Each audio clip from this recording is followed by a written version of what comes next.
An African love story of passion, betrayal, and tragedy titled She Belongs to Me.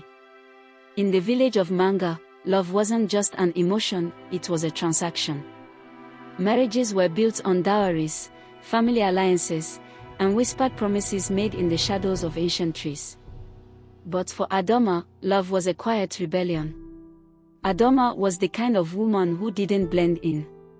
Her laugh carried over the hills like a song, and her stubbornness was as unyielding as the harmattan winds. She was a potter, her hands shaping clay as deftly as she shaped her life. She spoke her mind when others stayed silent, and for that, many admired her from afar. Among her admirers was Kwesi, the village fisherman. He was quiet, dependable, and as steady as the river he fished in. For months, he had tried to win her over with fish wrapped in banana leaves and honest conversations. Adama liked him well enough, but her heart wasn't in it. Her heart, instead, had chosen someone else. No one knew when it began, but whispers swirled like smoke through the village. Adama had been seen walking too closely with Otto, the traveling trader. Otto wasn't from Mbanga. He came from the coast, bringing with him stories of bustling markets and the salty taste of the sea. He was charming, quick-witted, and as unpredictable as the tides. When Kwesi found out, his world tilted. Adama was supposed to be his.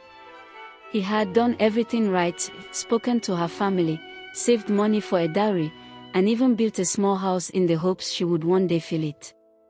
But none of it mattered. "She belongs to me," he muttered to his friends one evening, his voice filled with a bitterness they had never heard before.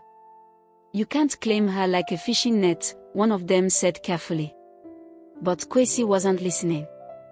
The confrontation happened on a night when the moon hung low, its light barely piercing through the thick clouds. Adama and Otto were by the riverbank, their laughter echoing in the stillness.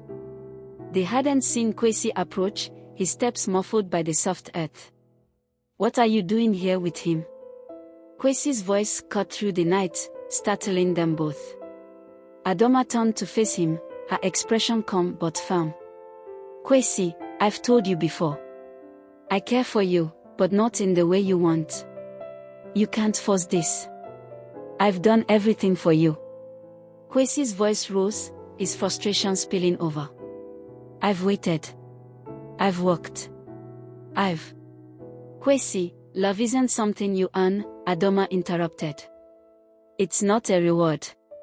I'm not a reward." The words hit him like a slap. For a moment, he looked like a man lost at sea. Then, something in his eyes shifted, a darkness that made Adama take a step back. "If I can't have you," he said slowly, "then no one will."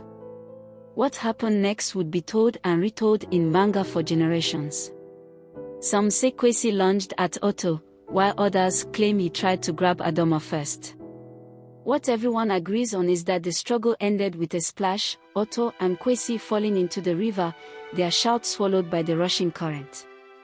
Adama screamed for help, her voice tearing through the night. Villagers came running, their torches casting flickering light on the river's surface. They pulled Kwesi out first, coughing and sputtering. But Otto was nowhere to be found. For days, the river was searched. When Otto's body finally washed up downstream, the village was silent. A life lost over a love that could never be owned. Kwesi left Mbanga soon after.